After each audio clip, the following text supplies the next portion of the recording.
Well, greetings out there in virtual education land again.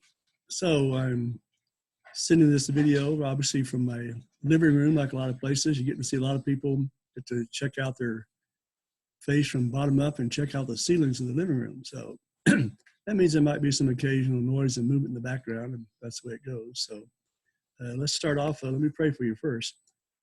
Dear God, we just thank you so much that we know that you're with us all the time. We know that there are always different challenges and things that go on in the world that create challenges for our faith. And we know that this is another one of those times. We just pray that you help us remember that you're there with us, help us to make wise choices, help us to use this as an opportunity to witness to others. We just ask this in your name. Amen. Okay, what we're primarily going to do here is finish our chapter 25 notes. So since this is a video, that means you can pause me anytime you want to, or rewind, or do anything like that. Not going to attempt to try to write things up on a kind of a board or anything like that. That doesn't work very well. But what I want you to do is make sure you have your book. Get your book. Get it to chapter 25. Get to page 601. Go find your copy of your outline of your notes. If you don't have it, then download it from the email I sent you and make a copy and scan it or whatever. In any case, again, it's a video, so you can pause. And when you're ready, you can come back and get started. So I'll assume that since I'm not affected by pause, that you've already finished your pause, you're ready to go. So we talked about the resignation of Agnew the last time we were together, whenever that was. And so now we're at a resignation of Nixon on page 601. By the way, you talk to your parents, and most of them will talk about where they were, what was happening during 9/11. You talk to your grandparents, they'll tell you where they were when John Kennedy was assassinated. So you guys get to tell your kids and grandkids about where you were, what you were doing in the pandemic of 2020. Also remember history. Be careful what you see. I saw something on TV recently talking about the worst pandemic or whatever in history, but that's not true. They've been worse. Obviously, the Black Plague in the Middle Ages was a lot worse. And the Spanish flu of 100 years ago was a lot worse. And that's kind of interesting because that's very similar to what we're doing now. But it was a lot worse. Hopefully, it'll stay a lot worse. Interesting enough, it's not in our history book. It's not in the dual credit history book. But it was affected about 25% of the world's population, and somewhere around, that depends who you talk to, anywhere from 12 million to as much as 100 million people died. And I guess they were still thinking about World War I and not thinking so much about that. Remember, I only have research paper topics from a couple of you at the time that I did this video. I may have a bunch by the time you see it. I'll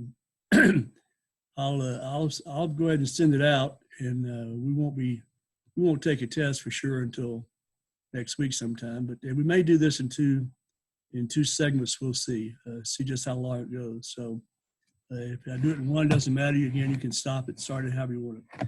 So we're talking about the resignation of Nixon, and again, remember the Watergate scandal was going on, and lots of things going on, lots of things in the media.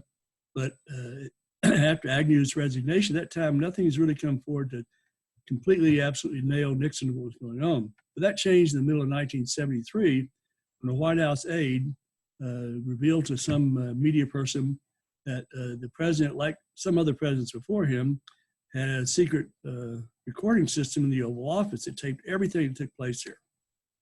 So obviously, immediately, the courts and the Congress wanted the tapes to be released. The president refused, claiming national security. You hear that a lot from presidents, and most of the time it's probably valid. Claiming that national security and separation of powers were the issue. And the president's approval rating went way down. All right, which brings us to several test questions, okay? Remember, again, you can rewind, make sure you got this, check it, all that. But the Watergate affair, basically, there's several test questions over this next section here on the Watergate affair, which, as the book said, became a national trauma, okay? Television showed congressional hearings. Like now, they like to be stars there. Sam Ervin from North Carolina kind of led discussions, put himself out there as a country lawyer from North Carolina. He was actually a Harvard honor graduate, but still, whatever. So that kept it going. In July 1974, finally the Supreme Court ruled unanimously that Nixon had to release the tapes. And so once the tapes were released, it showed a lot of things that surprised people. It did show that the president had not known about the Watergate break-in before it occurred, but it did show that he was involved in attempts to cover up the activities of the people that worked for him in the White House. It also showed a lot of extremely foul language that nobody expected to hear from the President of the United States and people involved in his office. That kind of woke people up to Quaker language there, I guess. So basically, ended up where they were heading for impeachment. Looked like the House of Representatives are going to impeach the president. A number of people suggested he need to resign. One of those being George H.W. Bush, who at that time was chairman of the Republican National Committee. He pointed out to the president that it might be the best interest of the country and the party for him to resign. But he fought that.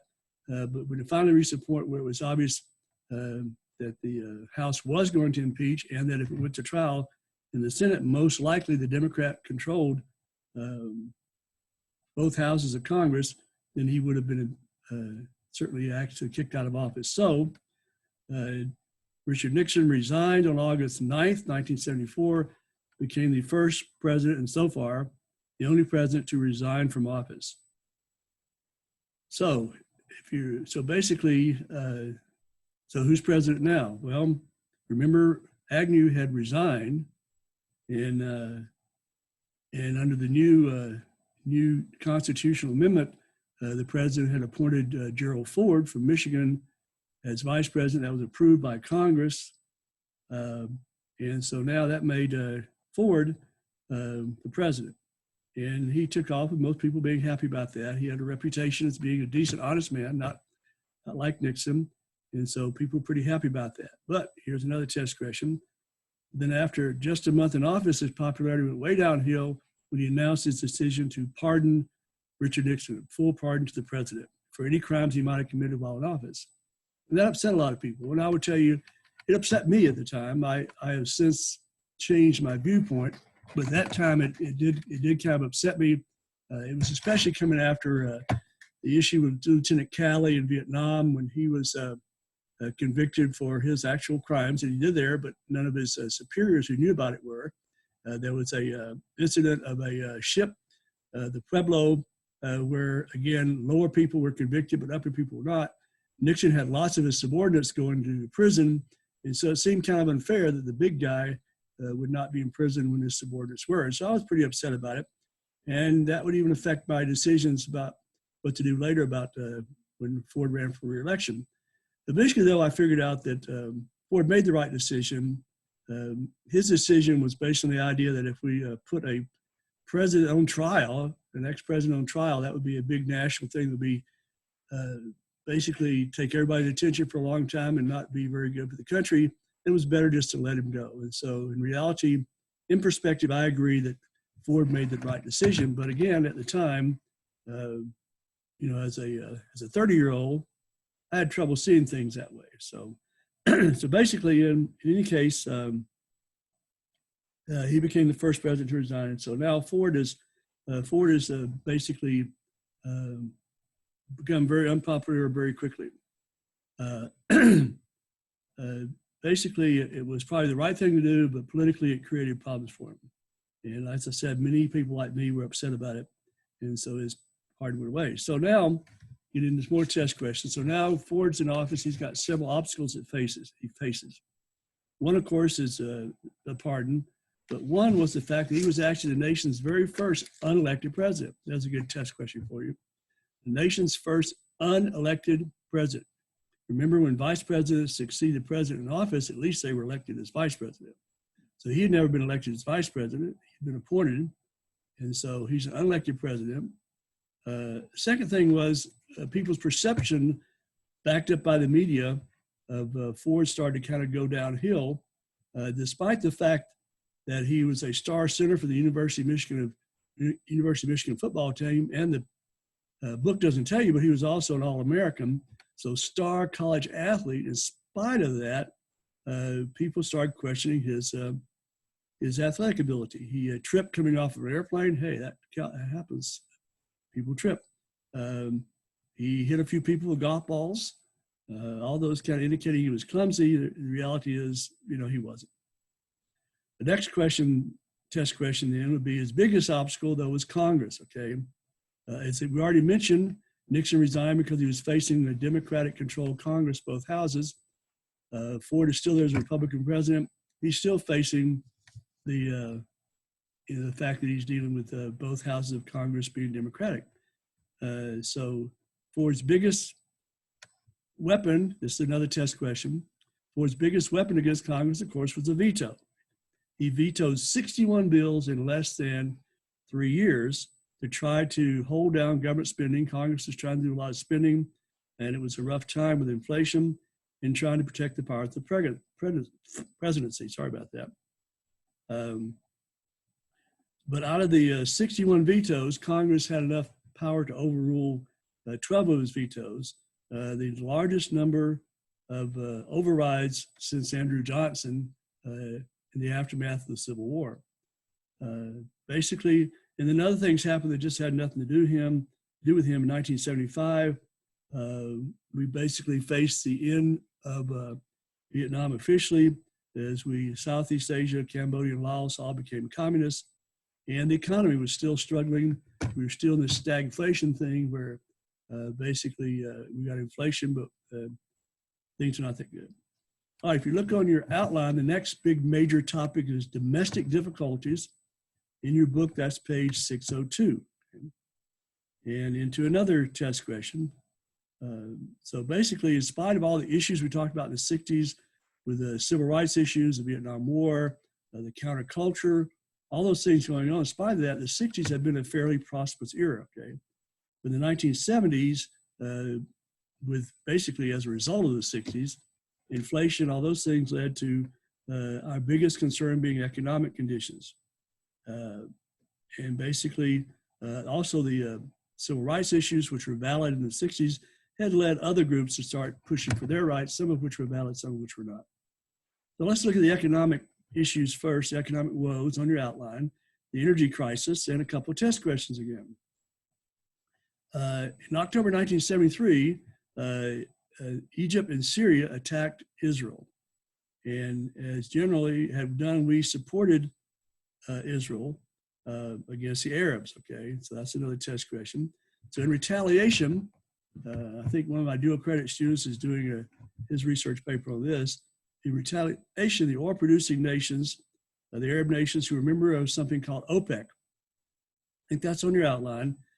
If not, you can write in there. The Organization of Petroleum Exporting Countries, OPEC, announced an oil embargo. There's a test question on the oil embargo against the United States. Basically, an embargo means you're not doing business with somebody. So they pronounced an embargo against the United States. They were not going to sell any oil to the United States. And again, we relied a lot on Arab oil, Middle Eastern oil. So gasoline was going down. Gasoline is made from oil, obviously. And we had kept oil prices down. Oil prices had been pretty much at a low price. I remember 1973 is when I moved from Del Rio, Texas, to Wyoming, Cheyenne, Wyoming. And I remember in 1973, there was like a gasoline war between a couple companies, which means the prices were a little bit low. But I remember paying 17 cents a gallon in 1973 for gasoline, which was pretty low. And I remember even anytime early that in the 70s, if I saw prices of 30 cents a gallon, I thought that was totally ridiculous. And so the prices have been kind of held down. But with shrinking supply, that kind of faded away. So service stations, kind of like now, they were started to have to restrict their hours, restrict what people could buy. And so people had to wait sometimes in long lines. I never was around anywhere where people had to wait in long lines, but you saw pictures of places like California where people were waiting in long lines. And so gas prices went up again from around the mid-30s cents a gallon in 1973 up to over $1 a gallon by 1980. Now, I know in our day and age, $1 a gallon does not sound like much, but $1 a gallon then was more like at least $5 or $6 a gallon now. I think if I remember correctly, there's only been one time in our history since then, in terms of real dollars and comparison dollars, when the prices have actually gotten higher than they were in the late 70s, and that was when it was around $4 to $5 a gallon. Right now, of course, if you look outside, you can't go anywhere anyway, but gas is down to like $1.75 a gallon or less, I think. I haven't gotten out much either. So gas prices are dropping, but my cars are all filled up with gas and not going anywhere, so not much gas going to be used. Anyway, so they went up crazy. All right, so basically, next test question. Remember, you don't have to look at me. You can just listen to this stuff. Basically, the next test question, so the gasoline shortage were part of an overall energy crisis is the test question on that. Basically, it's an energy crisis because the prices were high, but the resources were low. So we were paying more for less.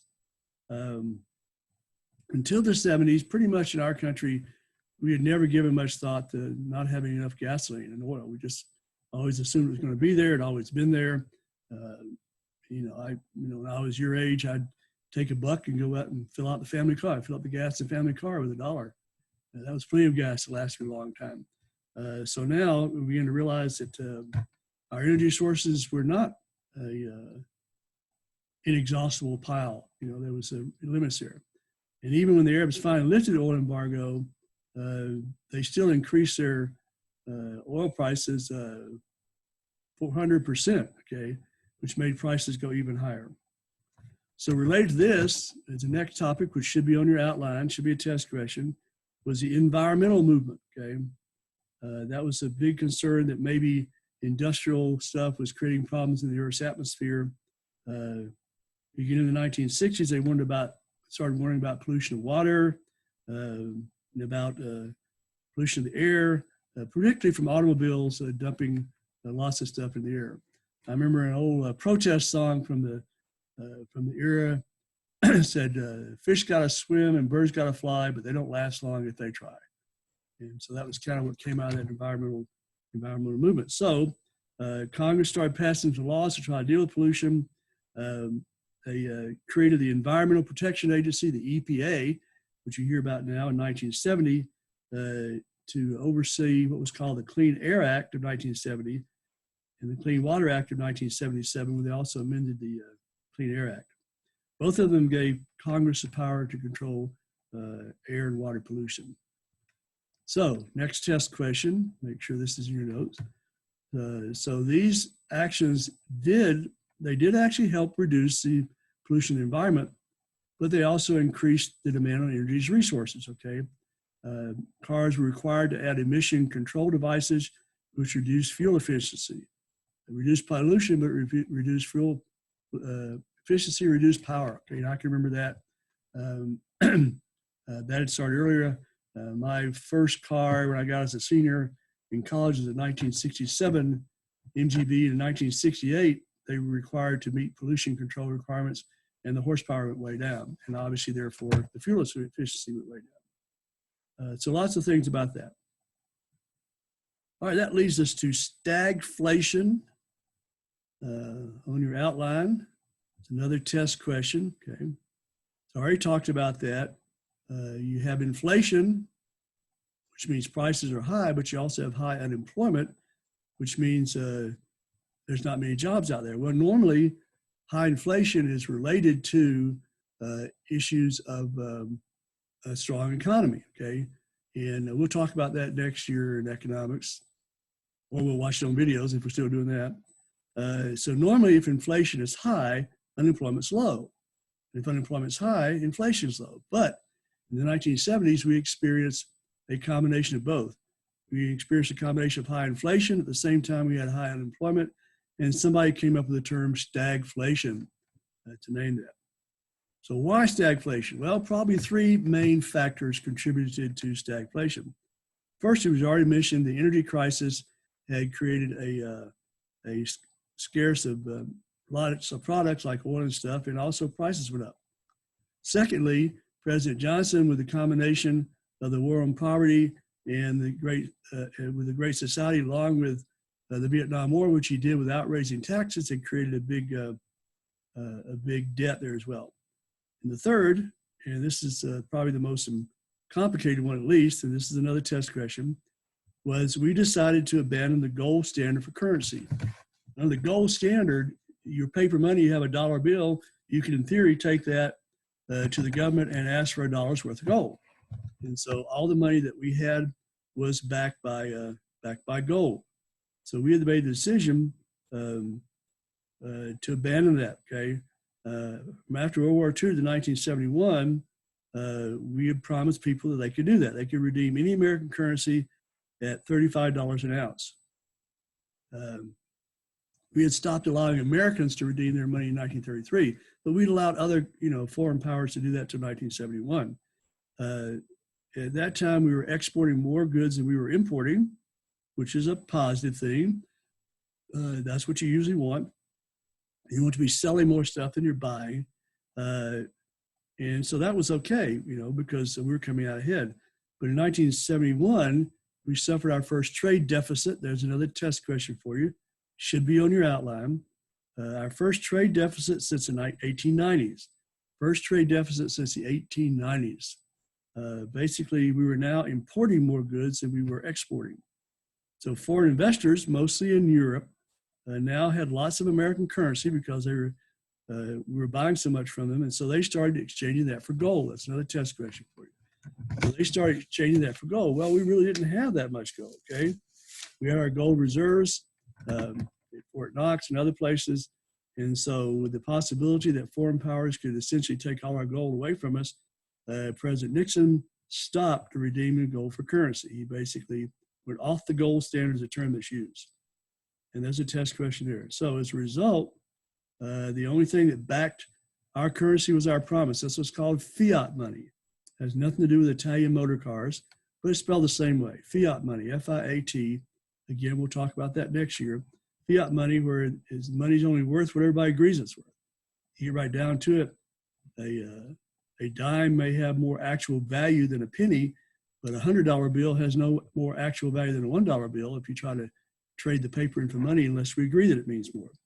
So basically, because of that, the dollar began to drop in value in other countries. In other words, you trade so many dollars for so many Deutschmarks or sterling pounds in England or euros later, and so the value went down. And therefore, that meant it cost us more to buy foreign goods. And again, we were in the situation where we were buying more than we were selling. So Congress had to deal with that. So what do you do about stagflation? Well, if you cut government spending, that cuts back on the debt, but then that also increases unemployment. So that doesn't help, okay? Lots of jobs depend on federal money. On the other hand, if we attack unemployment by spending to increase jobs, then we drive the inflation up. So they were kind of caught as to what to do. That would be the problem for a while. All right, the next topic on your outline is the rights movements, okay? The different rights movements that were coming during this time. Again, the civil rights movements of the 50s and 60s have made a lot of gains for African Americans, and so other minorities begin to look at that too. Some successful, some not so successful.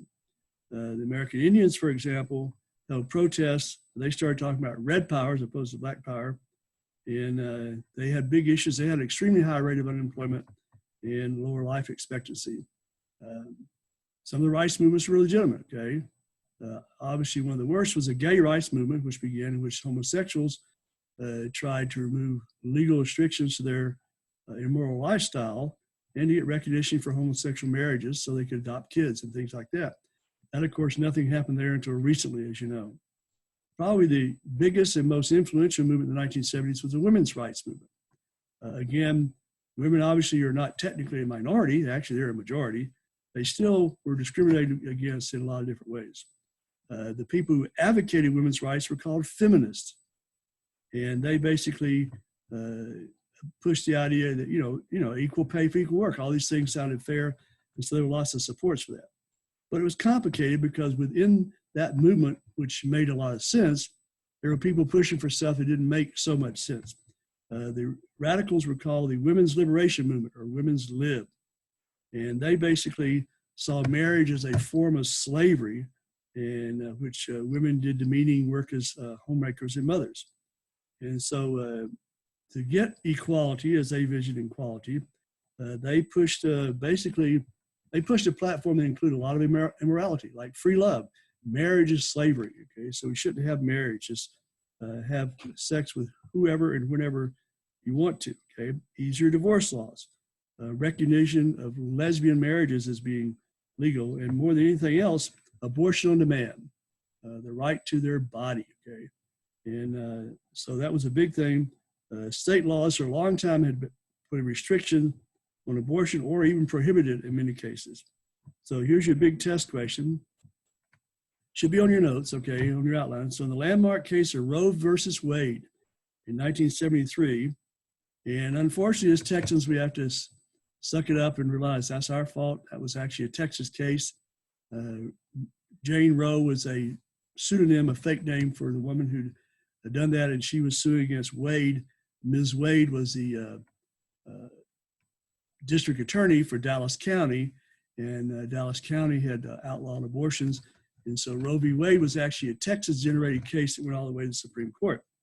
And so the Supreme Court basically struck down most abortion laws in most states. And so the result of that, of course, has been over 1 million a year children aborted by 1978. Now, we don't know what the number is, but it could easily be 50, 60 million, maybe higher children that have been aborted. So there were some issues there, but the big strength in the women's movement that made it work was that basically a lot of it had to do with fairness, okay? Most of it had to do with jobs, the marketplace. Many women didn't really care about all the things the liberals wanted, but they did want economic equality. They wanted to be treated fairly on the job, and that made sense, okay? So Congress and the states passed legislation giving women equal access to employment and equal pay for performing the same jobs as men in lots of places, okay? But here's your test question for you. But the most controversial and one that created the biggest issues of the pro-feminist legislation was the Equal Rights Amendment, the ERA. The Equal Rights Amendment, that's on your outline. The ERA was passed by Congress in 1972. Section 1 said, I'll read this, equality of rights under the law shall not be denied or abridged by the United States or by any state on account of sex, meaning gender. So people who were in favor of it claimed that it would basically reinforce basic rights of women, which were really should have been there in the Constitution. The opponents claimed that, well, you're really chasing after something that's already there. There are already laws in effect that guarantee the rights. One more law is not going to make it happen. It's either going to happen or not. Opponents were afraid that it would break down traditional protections that women enjoyed, okay? Things like laws against rape, and would increase government intervention in matters like adoption and child custody. So a big fight went on for basically 10 years. Most amendments, modern amendments, wasn't so true a long time ago, but most amendments now, when they come out, they have a time limit. 3/4 of the states have to ratify the amendment by a certain time. If they don't, then it fades. And when the 10 years was up, 3/4 of the states had not happened. And so that went away. All right, take a breath. You should be on page 606. On your outline, it should say the ineffectual presidency, okay? Talking about Jimmy Carter, test question there, something to do with that, okay? The ineffectual presidency. So who was Jimmy Carter and where did he come from, okay? So the rise of Jimmy Carter goes back to the 1976 election. All right, so remember Nixon resigned in 1974. Ford becomes president. And basically Ford also appointed his vice president. He appointed Nelson Rockefeller, who was the governor of New York at that time, a descendant of John Rockefeller. Nelson Rockefeller he appointed him as vice president, and again, Congress approved that. So what we had in 1976 was a president and a vice president, neither of whom had ever been elected by the American people, which was a very strange situation. So election comes up, election year, Ford enters with a number of problems. Basically, first off, he was an incumbent. Normally, if you're the incumbent, you have a little bit of an edge because you're the incumbent, but he was an unelected incumbent. and had never won a national election. He'd only been elected as congressman from Michigan. Our unemployment rate was high.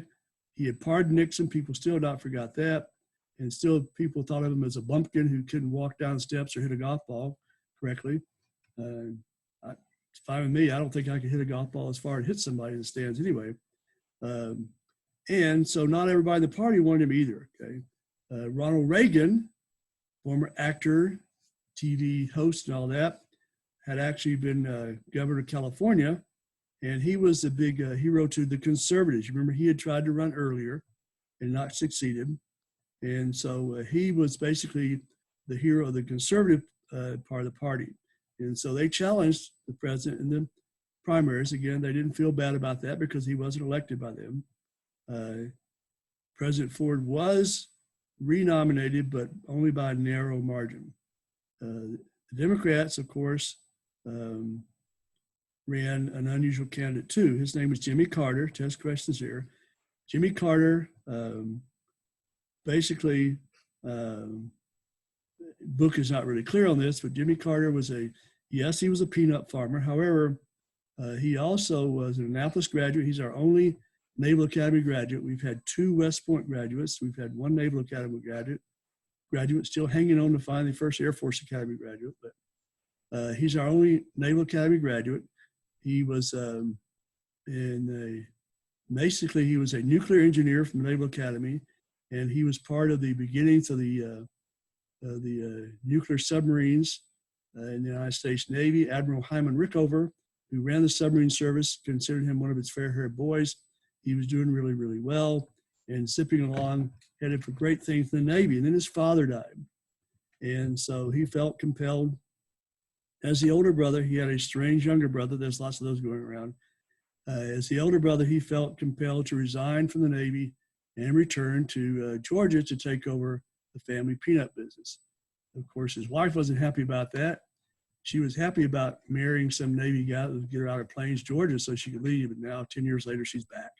Anyway, so he goes back to Georgia and takes over the family peanut business, which is more than just farming, it's processing lots of things, okay?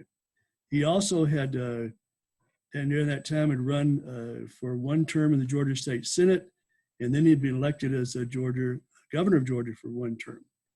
And so he was kind of out of left field, was a surprise. And so he won the Democratic nomination, to many people's surprise. Again, test questions in here. Basically, what he did was, he was very smart how he handled this. He basically made himself a middle-of-the-road candidate. First off, he argued, I will never lie to the American people. You know, he was making references to Nixon. And I have nothing to do with, I've never been in Washington, D.C. I'm not part of the in crowd there. I'm coming from the outside. He also, I'm an outsider. I'm not having anything to do with corruption in Washington, so I should be able to clean it up. Also, he pushed the idea that as governor of Georgia, he'd instituted basically a budget system, what's called zero-based budgeting. Okay, a lot of places, a budget, when they do their budgets, you go in for the budget for next year, you pretty much assume you're going to get what you got this year, and you're asking for more for next year. He pushed the idea, it was called zero-based budgeting, which means you start with nothing. You have to justify everything, which makes a lot of sense, okay? And the reality is some strange things are going on in his Georgia politics, but we didn't know about that at the time. He also was the first candidate, again, and going back to Nixon's dishonesty, he's the first candidate to push the idea that he was a born-again Christian.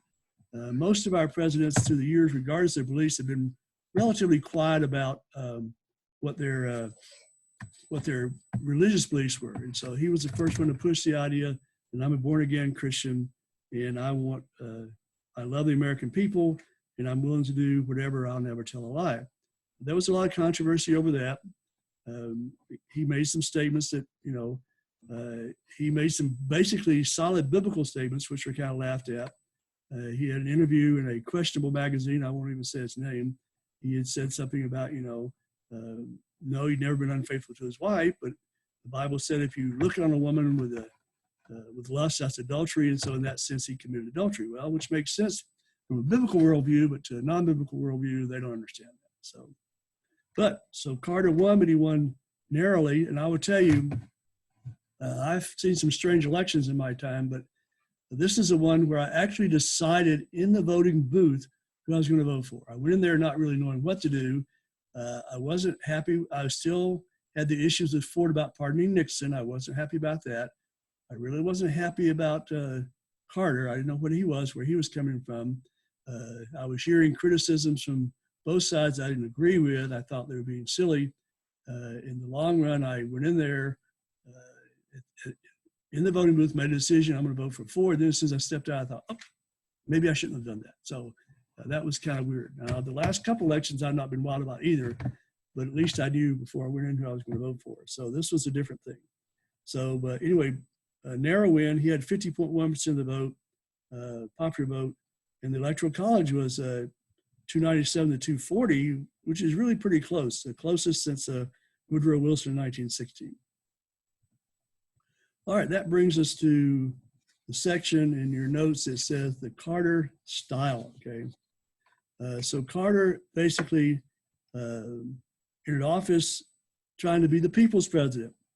You have a picture in your book there. It shows him sitting in a chair wearing a sweater, okay? And so he did that. So he wanted to be the people's president, open, honest, and compassionate administration. Instead of riding in a limousine on Inauguration Day, he and his wife walked down Pennsylvania Avenue. He would wear a sweater instead of a suit when he was on making interviews on TV. Basically, he also was very good at appointing women and minorities to lots of important jobs in his presidency. Now, here's another one, though. One of the things he did that created a lot of controversy was he had granted amnesty, okay? Amnesty is a general pardon, okay? He granted an amnesty to all those who had been draft evaders during the Vietnam War, okay? Carter felt that by this time that it was time to go on from there. Basically, during his term, Gerald Ford had actually proposed amnesty for draft evaders and deserters, but unlike Carter's full and free amnesty, Ford's program was called earned amnesty. Under Ford's plan, draft evaders had to pledge allegiance to the United States and serve a 2-year period of alternative service to make up for the military service they avoided.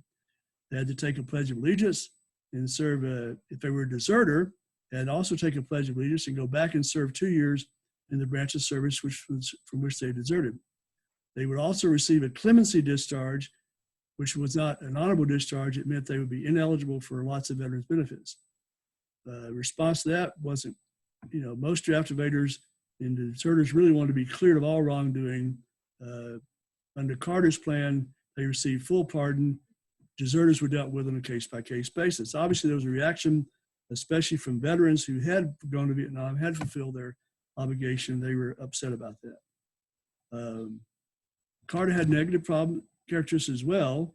He was a compulsive worker.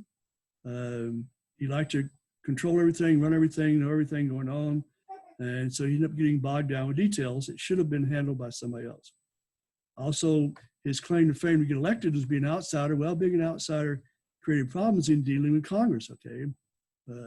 Even though the Democrats controlled both houses of Congress, they weren't super happy with Carter, and he wasn't very, very effective.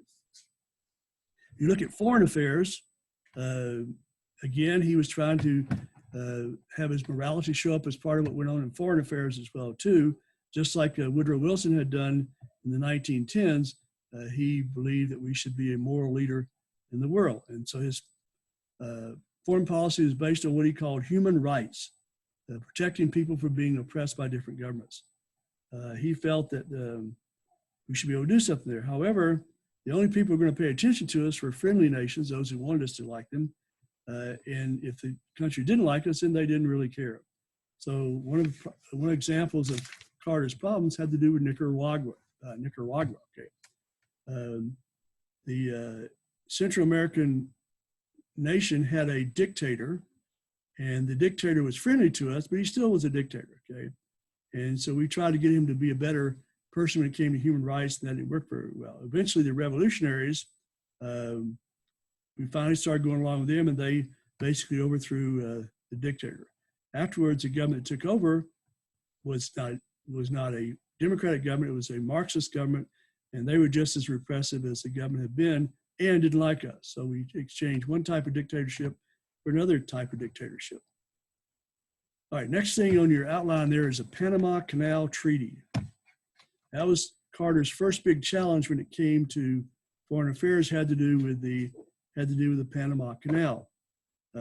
Basically, people in Panama, the Panamanians, had never liked American control of the canal, even though we helped Panama win its independence in the first place, even though we paid for the building of it and we paid them money every year.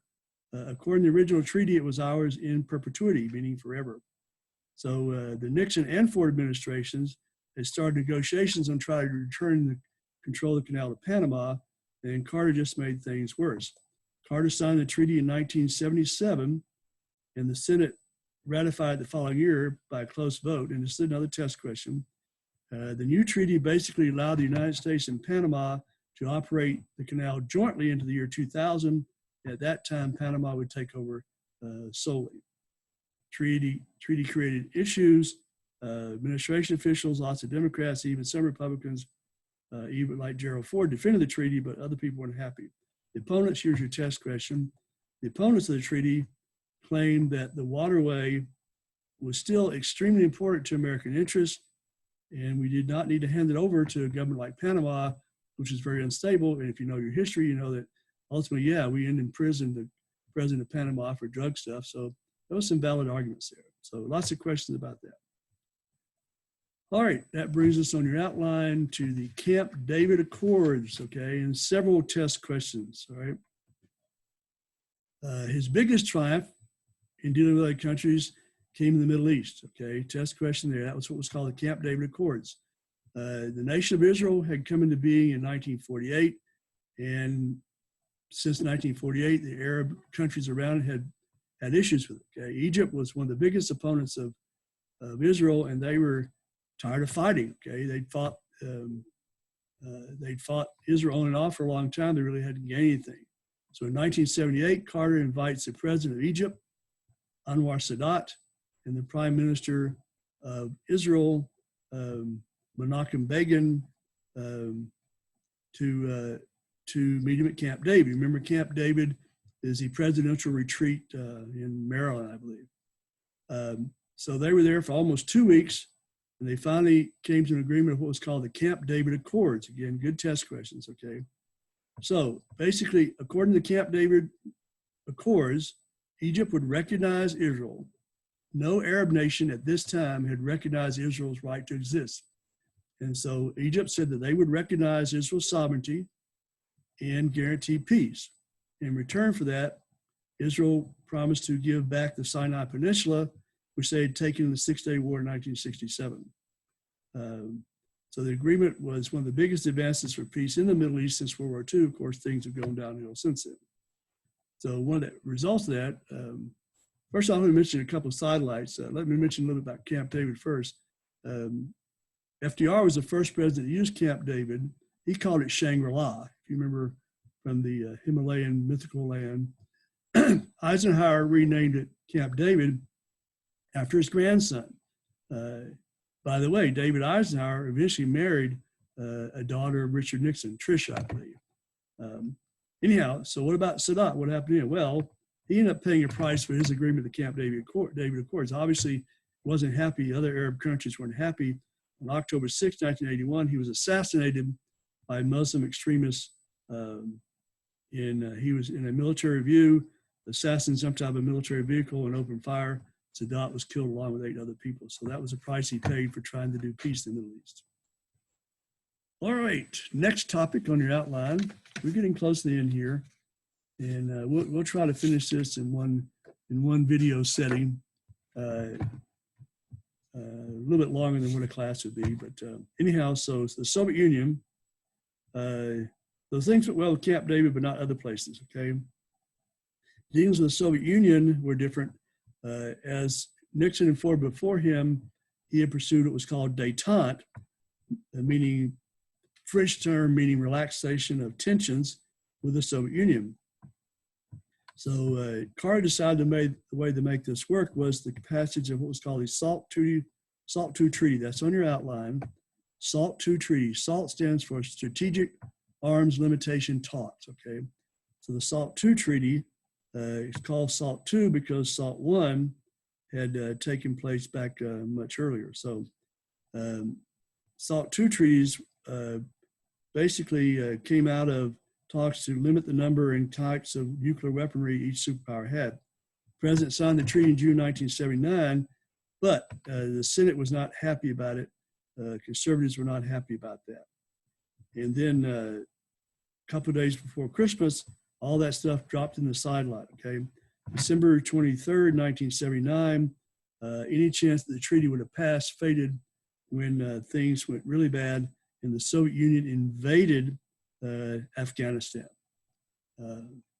Their big aggression. That's a test question for you.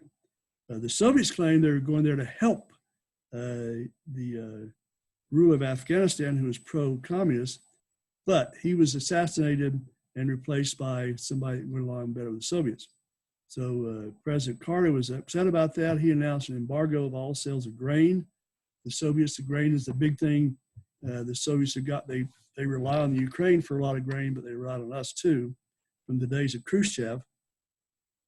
So he called for that. And he also called for a boycott of the American participation in the 1980 Summer Olympic Games to be held in Moscow.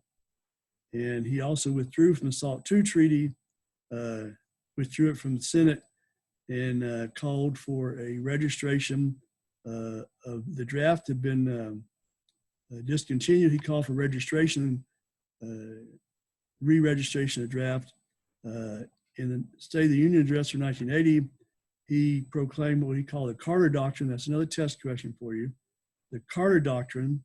According to the Carter Doctrine, the United States would resist by military force, if necessary, any Soviet attempt to push further south to the Persian Gulf. So you've gone to Afghanistan. We're not going to fight you there, but no further. Farmers complained because they wanted to sell grain. They lost a lot of money there. And a lot of people complained because Olympic athletes complained because they couldn't go to the Olympics. Next time around, the Soviets would boycott the Olympics. And of course, you know now the Olympics have been postponed. We're not sure exactly what's going to happen. In any case, it seemed like no matter what Carter did, it didn't make people happy. Basically, the idea of boycotting the Olympics, so we boycotted in 1980, as I said, in 1984, the Soviets boycotted the 1984 Olympics. And basically, what happened in the 1984 Olympics is we won nearly all the medals with the Soviets gone. So, all right, so that brings us to Iran. So the Middle East was where Carter had his biggest success with the Camp David Accords, but he had his biggest defeat too. Basically, the nation of Iran, remember that used to be Persia, okay? The Shah, that was a term they used for king.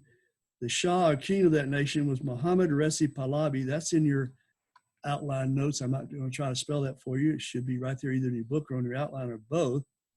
By the way, Mohammad Reza Pahlavi is actually a dynastic name. In other words, his father had the same name, his grandfather had the same name. So he was known as the Shah of Iran. By the way, his son went through pilot training at Reese Air Force Base before then. And at this time, this took place, I was at Shepherd Air Force Base in Wichita Falls, and we were training. I wasn't personally involved in it, but part of the training at the base is the training of Iranian pilots. And so that was brought to a hold, is what we're going to talk about now, basically by the following event. So he was a ruler of Shah, and he was basically pro-Western. He'd been allies with the British back in long before, and but he was also a repressive dictatorial type ruler as well too. So in January 1979, there'd been lots of revolution going on in the country. Finally, he flees the country, and an Islamic extremist named the Ayatollah Khomeini, Ayatollah Ruhollah Khomeini, that's in your outline, in your book, I'm not going to try that one either, took over. And so we were told at Shepherd to send all the Iranians back home. Some of them weren't happy about that. They were connected with the Shah. They were connected to the royal family.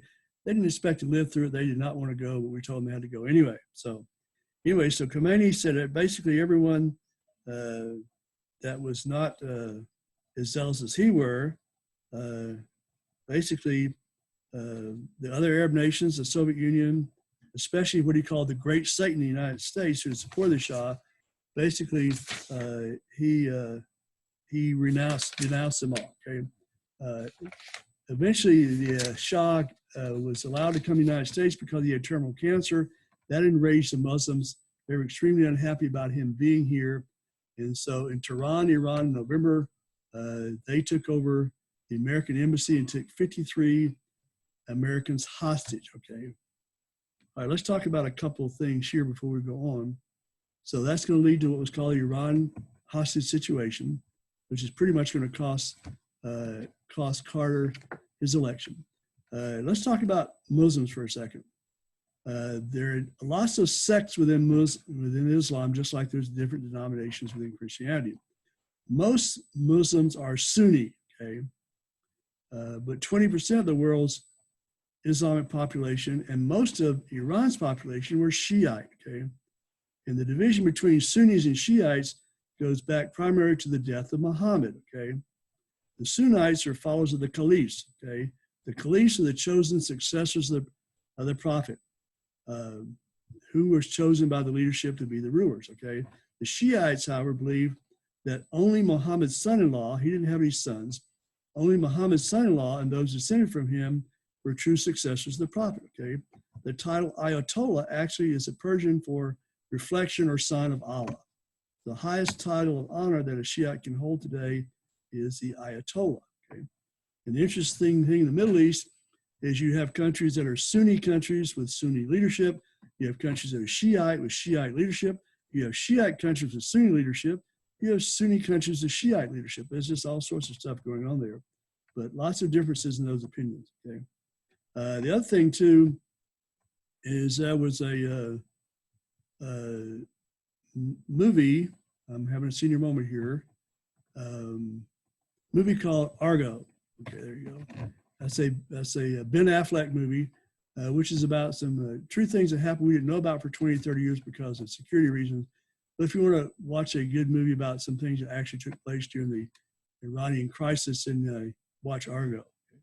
All right, so test question then. So the Iranian hostage crisis became obviously Carter's biggest foreign policy nightmare, would lead to his failure to be elected probably, okay? So what we watched on TV for around a year there, over a year actually, was broadcasts of Iranians burning American flags and shouting anti-American slogans and basically holding on to their hostages. Carter had very little he could do. He could do military invasion, but he really didn't want to do that. He tried economic sanctions. That didn't work. And negotiation, that didn't work. He tried getting the world opinion to turn against him. That didn't work. In April 1980, he tried a military rescue. It was not well planned. We didn't really understand desert operations so much. We had C-130s and helicopters involved. They had problems with sand. They had mechanical problems. That was a big failure, okay? American helicopter ended up running into a C-130 in the Iranian desert. 8 American soldiers died. We didn't get anywhere near the hostages. And people were complaining, why doesn't the president do something? Okay, that's a little test question there for Carter's inaction, again, wasn't all his fault. He had very little he could do, but it made him seem like he was weak, not decisive, and really no backbone. Finally, the hostages were released after 444 days of captivity on Inauguration Day, January 20th, 1981. So as we inaugurated a new president, and most people feel that was a factor in why he was not reelected, okay? But we don't know for sure. So President Carter had actually brought down unemployment a little bit. Inflation, though, kept going. By 1980, we were at a 12 to 13% annual increase in inflation. American economy was out of control. President Carter didn't seem like he'd do anything about it. He even made the mistake of saying something stupid like, it's your fault if you're the American people, which was true, but you don't tell voters it's their fault. They don't want to hear that. They want somebody to fix them, okay? That's not the biblical worldview, but that's the voters' worldview. And as I said, Congress and Carter did not get along. The Iranian Revolution also created oil supply problems. And now is when we started seeing even more long lines at gas stations. The American people were looking for something different. Nixon hadn't succeeded, Ford hadn't, Carter hadn't. And that brings us to the rising conservative tide on page 611 in your book and on your outline, okay? So lots of conservatives, okay? Barry Goldwater had been the conservative golden boy in the 60s. Ronald Reagan was a rising tide then. And these were traditional conservatives. Actually, Reagan started off as a Democrat, became a Republican. They believed in basically what you call conservative ideology, which means limited government and anti-communism, okay? They didn't like increased government spending, and they felt like that militarily we were falling behind the Soviet Union. They also felt like that Carter was wrong when he broke off relations with nationalist China and established relations with communist China. So they were part of what was called the New Right, okay? The old line conservatives had a new group called the New Right, okay? These conservatives believed a lot of the same things that traditional conservatives did, particularly the limited government thing and opposition to communism. But here's your test question. The New Right, however, was different in that it was motivated by social and moral issues, okay? And to many social and moral conservatives, the New Right, the main issue was abortion, okay? Part of that was the Rights to Life movement, which opposed abortion and tried to do everything they could, including constitutional amendment to overturn the Roe v. Wade thing. They also wanted a reduction of taxation at all levels. And here's another test question for you. One of the most publicized events in the taxpayers' revolt, this is on your outline, was called the passage of Proposition 13 in California in 1978. Basically, what that did was it forced the state of California to significantly decrease property taxes. That also affected life in California as well, too. Again, when I was your age, if you graduated from a California high school, you went to junior college for free. That went away with Proposition 13. Okay, that brings us to the religious right on your outline. We're getting close here. I know we're going a little bit longer than I anticipated, but you don't have to watch this at one time. You can break it up however you want to. So we're just going to finish the chapter. So one important part of the New Right was the religious right, okay? That was different conservative Christian leaders and organizations who wanted to push these moral issues. So test questions here. So the religious right had grown because of immoral trends in the United States, and they would really roll over in their graves now, like widespread drug abuse. The legalization of abortion was a big issue. That's still a big issue with me. Increased toleration and advocacy of homosexuality.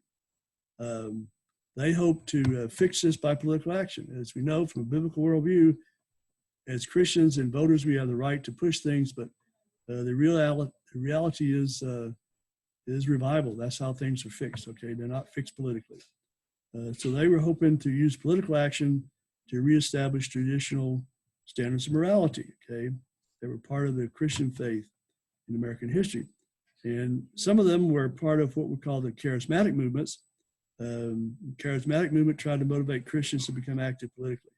Here's another test question for you, probably a matching question. The most influential of the charismatic television evangelists was Pat Robertson, okay? Pat Robertson, make sure you got that in your notes. But not all the religious right people were charismatics. Catholics, Mormons, lots of non-charismatic Protestants were involved. One of the most controversial, here's another test question for you, was Baptist pastor Jerry Falwell of Virginia, okay? Jerry Falwell founded Liberty University. We have students who go there. I think we have some students there now.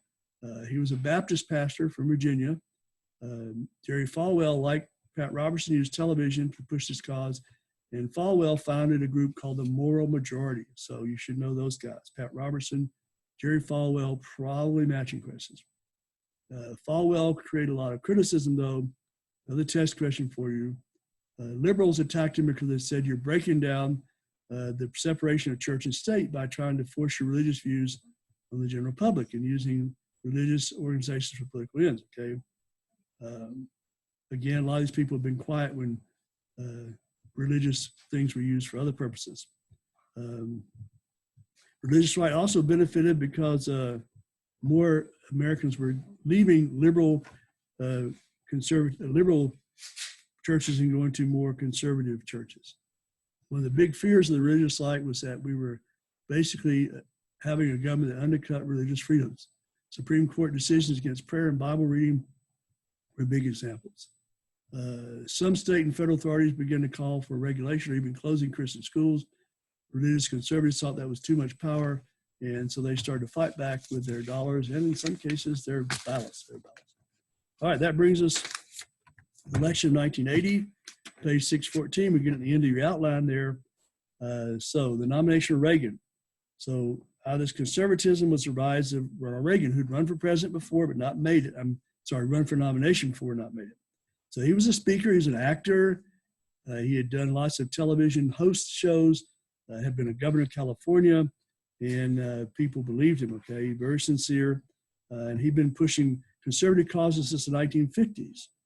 And so he had started off as a radio broadcaster and actor.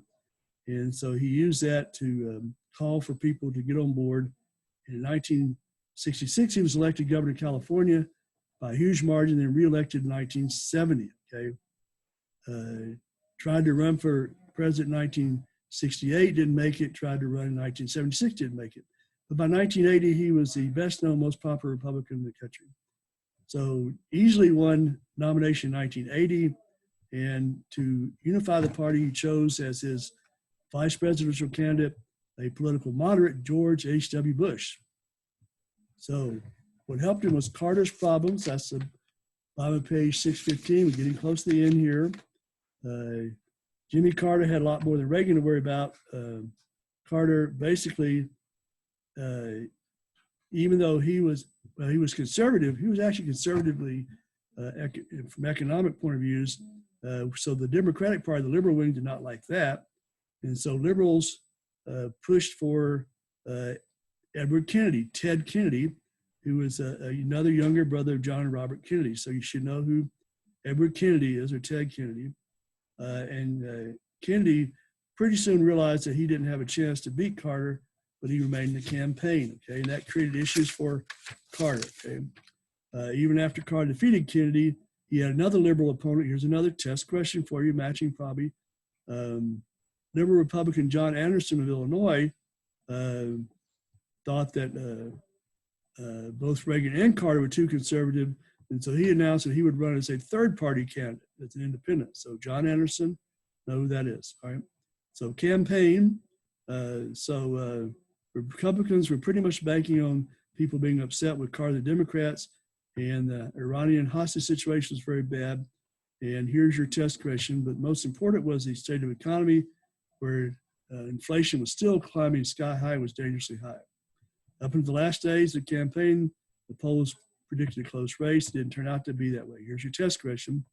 On election day, Reagan won 50.7% of the popular vote. Carter got 41%.